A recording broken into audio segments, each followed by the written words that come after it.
My name is Carol Whitman. I am 67 years old, a widow, and until last summer I thought I had seen every kind of heartbreak life could deliver. But nothing prepared me for the message that appeared on my phone that afternoon at Clearwater Beach. I was sitting on a striped towel, my sandals half buried in the sand, watching my grandchildren splash in the surf. Their laughter carried on the warm breeze, mixing with the cries of gulls and the smell of sunscreen. I remember smiling at that simple joy until my phone buzzed. One line appeared on the screen: "Leave quietly, do not tell the kids, go to the car now." At first I thought it was spam or some kind of wrong number, but then a second line followed. "Your life and your house are in danger." My chest tightened. The Santa Fe house. Only family knew about that. A chill cut through the Florida heat as if someone had poured ice water down my back. I slipped my phone into my beach bag, forced my face to remain calm, and told the children I needed a little shade. My heart pounded, each step across the sand heavier than the last, because I sensed this was not a prank. It was the beginning of something I could not yet imagine. Before I tell you what happened next, I need you to understand who I am and why this message shook me to the core. My name is Carol Whitman, and for most of my life I was a school librarian. I loved books, the quiet hum of turning pages, and helping children discover the stories that would stay with them forever. For 41 years I was married to Bill Whitman, a steady man with kind eyes who believed in hard work and family. Together we built a life in Tampa Bay. We never had much money, but we had enough, and we always had each other. Our only son, David, was taken from us in a car accident when he was just 35.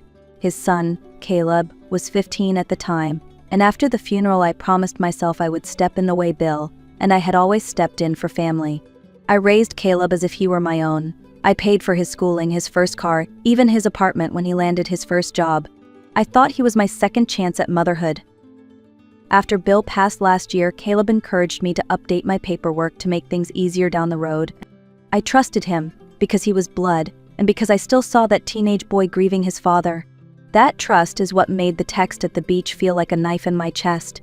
Someone was warning me that the person I loved most might not be who I thought he was. I walked slowly along the boardwalk, telling myself to breathe, trying to make sense of the warning on my phone. The sun was bright overhead, but inside I felt the heavy shadow of fear. My mind kept circling around one phrase in that second text. Your house. The Santa Fe house. That adobe home was sacred to me. Bill and I had restored it with our own hands. We had painted the clay walls, replaced the old wooden beams, and planted lavender in the garden. Nobody outside the family even knew how much it meant to us. Whoever sent that message knew more than they should. A third vibration pulled me back. This time the text said, Pelican Point Snacks. Meet me now. I looked up and saw the small blue and white kiosk at the edge of the boardwalk, its awning flapping in the wind. My first instinct was to turn around and run to the car, but something inside me, maybe the teacher who had spent years telling children to look for the truth in books, pushed me forward. I walked to the kiosk and found a man waiting near the counter. He was in his mid-40s, plain khaki shirt, nervous eyes. He leaned toward me just enough to whisper, Miss Whitman. My name is Ethan Cole. I work at the same firm as your grandson Caleb. We need to talk, and we need to talk fast. Ethan's voice was low but urgent, the kind of tone that makes you lean in without thinking. He handed me a folded sheet of paper, the ink smudged as if it had been printed in a hurry. I should not be showing you this, he said, but if I stay silent, I'll never forgive myself. On the page were fragments of emails, all with Caleb's name attached. Debt ledgers, odd transfers, notes to a man called Victor Ruiz. My stomach dropped as I read the amounts. Caleb owed more money than I could imagine, and the name Ruiz came with a nickname that chilled me. Hammer. Ethan explained that Ruiz was not a banker or a collection agency. He was the kind of man who breaks people before he takes their money. Ethan went on. He had seen Caleb sneaking into the office copy room, swapping out pages of documents late at night. He recognized one of the forms, a draft of my will. I'm almost certain he replaced part of it, Ethan said. There are new clauses about guardianship and cognitive decline, effective immediately. If you lose your footing, even for a moment, he gets control of everything. I felt my knees weaken, the boardwalk swaying beneath me. My grandson, the boy I had raised after his father's death, was planning to strip me of my home and my future. Ethan's final words were firm. Mrs. Whitman, you are in real danger. I shook my head, unable to let the words settle. Caleb, my Caleb, could not be capable of this. I remembered him as a little boy falling asleep in the back seat after baseball practice, his glove still on his hand. The thought that he might be plotting against me felt impossible. But Ethan did not waver. His eyes held mine as he spoke the words I least wanted to hear. "Do not go back to your condo alone," he said. "Check your medication. I believe your blood pressure pills have been tampered with." My hand flew to my purse where the bottle rested. For months I had felt a strange fog in my head, waves of dizziness I blamed on grief and age. Caleb's wife, Madison, was a pharmacy technician. She was always the one handing me tea at night, reminding me to take my pills. My mind began connecting dots I had never wanted to connect. I pulled the small bottle out, twisting it open with trembling fingers. The tablets looked slightly different than I remembered. Ethan lowered his voice again. "It only takes a little at a time to make someone doubt their memory, to make others think they are losing control." I wanted to scream, to deny it, to run. Instead, I clutched my phone and whispered, "What do I do?" Ethan's answer was immediate. "We go to Ava Mercer, an elder law attorney downtown. She can protect you before it's too late." The drive to downtown Clearwater felt like moving through a dream. My thoughts spun in circles, but Ethan's calm voice kept pulling me back to focus. When we arrived at a small office tucked between a bakery and a travel agency, he led me upstairs to meet Ava Mercer. She was in her 50s, steady eyes behind simple glasses, the kind of person who seemed to notice everything at once. Within minutes, she cleared her desk and listened as I poured out the whole story. Ava did not look shocked. She had seen cases like mine before. She explained the steps we needed to take: an emergency protective order to block any guardianship filings, a toxicology screen at urgent care to document what was in my system, and immediate instructions to freeze property transfers at the county clerk's office. She asked if I had the original will or at least copies. When I nodded, she told me to bring them the next morning. "Every page needs to be checked," she said. "Initials, seals, pagination. Forgeries are often sloppy if you know where to look." Her voice steadied me. For the first time since that beach text, I felt a sliver of ground under my feet. Before we left, Ava placed her hand over mine and gave one final instruction: "Do not contact Caleb or Madison. Silence, for now, is your shield." The next 24 hours moved like a blur of paperwork and waiting rooms. At urgent care, a nurse drew my blood and assured me results would be rushed. Later that evening, Ava called with the preliminary findings. The toxicology report showed traces of benzodiazepines, a sedative I had never been prescribed. The dosage was small but steady, enough to cause the fog and confusion I had been feeling. My heart sank. It was proof that something sinister had been happening inside my own kitchen. Meanwhile, Ava's forensic document specialist examined my will. I sat across the table as he placed 2 copies side by side under a bright lamp. The details were subtle but undeniable. The margins were uneven, the font slightly different, and 2 pages showed no faint imprint of my pen where I should have initialed. Someone had replaced sections of the original. The new language suggested that if I showed signs of cognitive decline, immediate control of my finances and properties would shift to Caleb Bishop. Ava took careful notes and began drafting motions to stay any guardianship petition Caleb might file. She also requested an independent neuropsychologist to evaluate my mental capacity, ensuring no one could argue I was incompetent. As the evidence stacked higher, the truth cut deeper. This was no misunderstanding, no moment of weakness. My grandson had turned my trust into a weapon. I returned to my bungalow the next morning with a police officer at my side, only to find the front door frame splintered and the alarm still shrieking. Inside, drawers were yanked open, papers scattered across the floor, and my small safe lay tipped on its side, the door pried halfway off. My hands shook as I stepped closer. The cash inside was untouched, but one thing was missing: a small thumb drive I had kept hidden under tax folders. That drive contained an offline password to a legacy savings account Bill had opened decades ago. The account was fully declared and modest by today's standards, but it still represented the careful discipline of his lifetime. I felt the blood drain from my face. Someone had been searching for it, and they had known exactly what to take. Within hours, the bank called. An attempted login had been made from an unrecognized device. The system flagged it and demanded in-person verification with multiple forms of ID. 2-factor authentication blocked the access. For the moment, the account was safe, but the message was clear. Whoever had entered my home would not stop until they stripped me of everything Bill and I had worked for. I stood in the wreckage of my living room, realizing this was no longer just about betrayal. It was about survival. That night I sat at Eduardo's small kitchen table, staring at my trembling hands. The police report was filed, the locks changed, but the hollow feeling in my chest remained. My grandson, the boy I had raised on Bill's shoulders at county fairs, was now orchestrating to erase me. It was more than I could process. Part of me wanted to pick up the phone, call Nathan, and demand answers. Another part of me feared hearing his voice, slick and persuasive, weaving excuses that might soften my resolve. I had always been vulnerable to his charm. That's how manipulation works, it feeds on old love. As I wrestled with the storm inside me, Eduardo leaned forward. "Carol, you can't let guilt confuse the truth. You gave him love. You gave him stability. What he does with that is his choice." His voice was calm, but his eyes held fire. I thought of all the times I'd scolded Nathan for skipping homework or lying about curfews. Back then, the consequences were grounding or no allowance. Now the stakes were my home, my freedom, maybe my life. I felt torn between two identities, the grandmother who forgives and the woman who must fight for survival. That tornado of emotions spun so violently I could barely breathe. The next morning I woke to a pounding on Eduardo's apartment door. He checked the peephole, then waved me back with a serious look. Two uniformed officers stood outside. When he opened the door, one of them asked, "Is Carol Whitman here?" My stomach sank.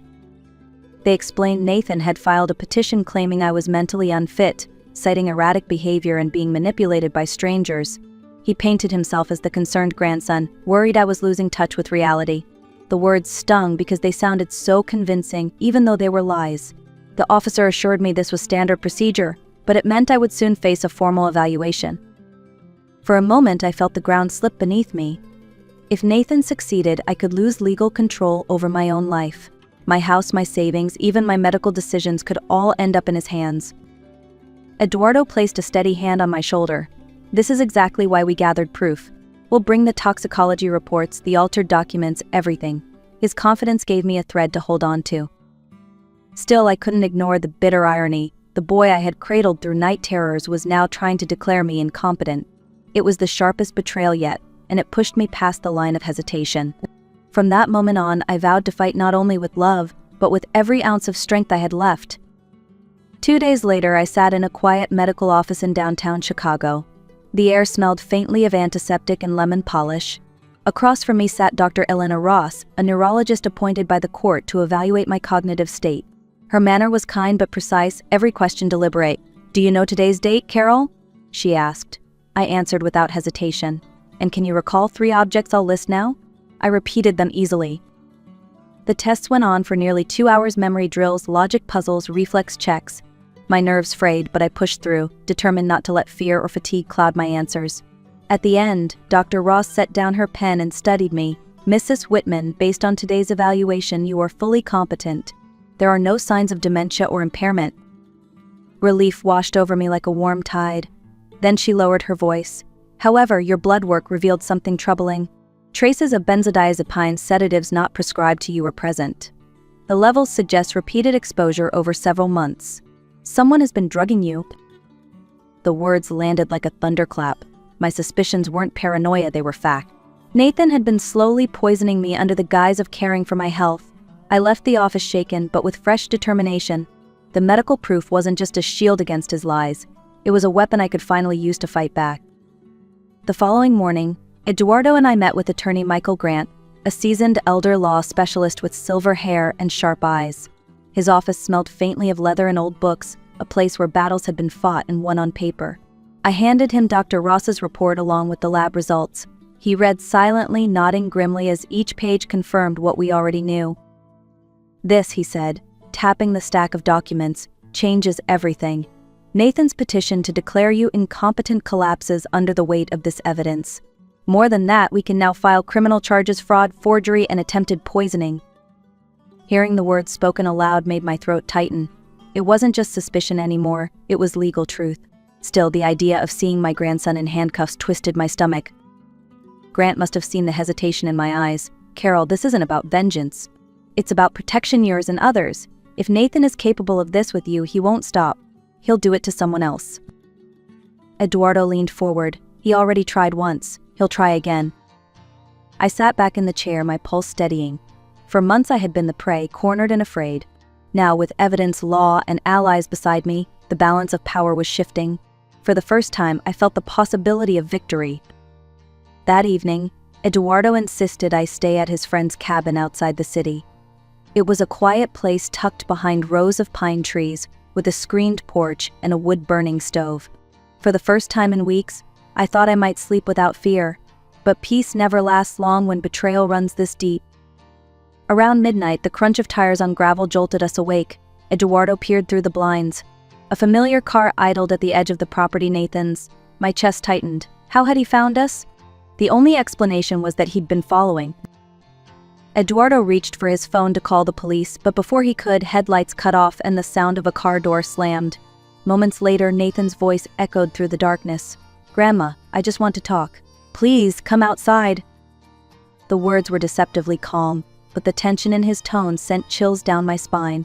Eduardo shook his head firmly, mouthing, "Stay quiet." Still, my heart ached hearing that word "grandma" spoken with the same boyish inflection I remembered from years past. It almost pulled me toward the door. But then I remembered the altered will, the drugs, the home invasion. The love I once trusted had been weaponized against me. This wasn't a child calling for comfort. This was a desperate man closing in. And if I made the wrong move, it could be my last. Eduardo kept his hand on my arm as we crouched in the dim light of the cabin.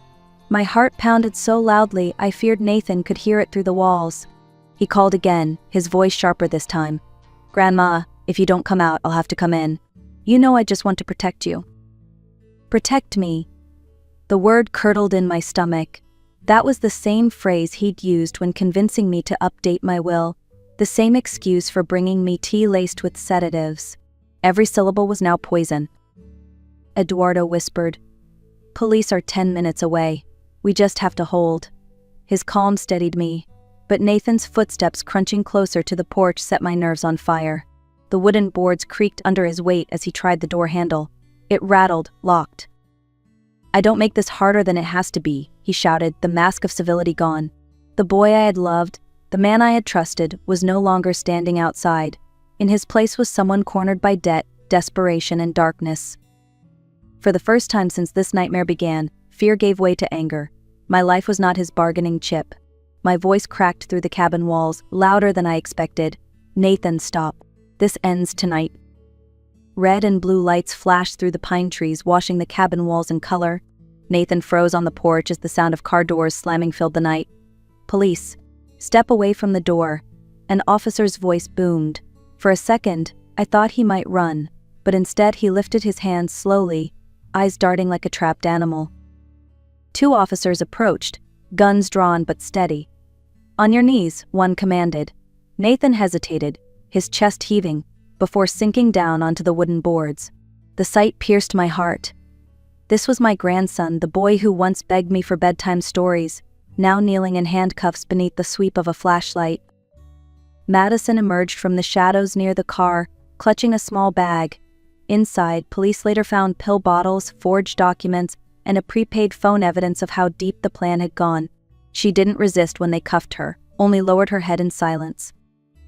I stood in the doorway, Eduardo's steady hand at my back. The night air was sharp with pine and sirens, and I knew there was no going back. Love and loyalty had been tested, broken, and finally exposed under the harsh lights of justice. As Nathan was led away, he glanced at me, his eyes full of something between rage and regret. I whispered only one word: "Enough." The cabin grew quiet once the patrol cars disappeared down the gravel road. I stood on the porch, staring at the dark gap between the trees where Nathan's car had been. The silence pressed heavy on my chest. I thought of Bill, of our years building a life rooted in trust and honesty, and wondered what he would say if he had witnessed tonight. Perhaps he would remind me that love cannot erase accountability. In the weeks that followed, charges were filed: fraud, forgery, attempted poisoning. The evidence was overwhelming. Madison admitted her part, and Nathan, facing the weight of his choices, finally broke. His plea deal meant prison, but also counseling and treatment for the gambling addiction that had driven him to desperation. It was not the future I had wanted for him, but it was the only path left. For me, healing meant something different. I worked with attorney Grant and Eduardo to create the Bill Whitman Foundation, a program to educate seniors about financial abuse and to support families battling addiction. Our adobe home in Santa Fe, once nearly stolen, became a retreat for people seeking new beginnings. Standing in that desert light months later, I felt both grief and strength. My story was painful, but if sharing it could protect another grandparent, then perhaps no part of it was wasted. If you have stayed with me until the end, I want you to hear this clearly. What happened to me is not just my story. It is a warning and, I hope, a source of strength for others. Families can be places of comfort, but they can also be places where trust is misused. I ignored the red flags because I wanted to believe the best about Nathan. I told myself his concern for my health was love, his insistence on handling paperwork was kindness. In reality, those were signs of control I should have questioned sooner. Please, do not wait until a crisis forces you to act. Talk with someone you trust about your legal documents. Keep a close watch on your medications. Make sure your financial accounts have protections that cannot be bypassed. These are not acts of mistrust. They are acts of self-respect. And if you are on the other side, if you feel yourself drowning in debt or addiction, know this: hurting the people who love you will never free you. The only way forward is honesty and help. If my story moved you, please tap the like button so it can reach another grandparent or parent who needs to hear it. Share it with a friend who might be at risk. And tell me in the comments where you are watching from and what boundary you will set this week. Your story matters, and your voice might just save someone else.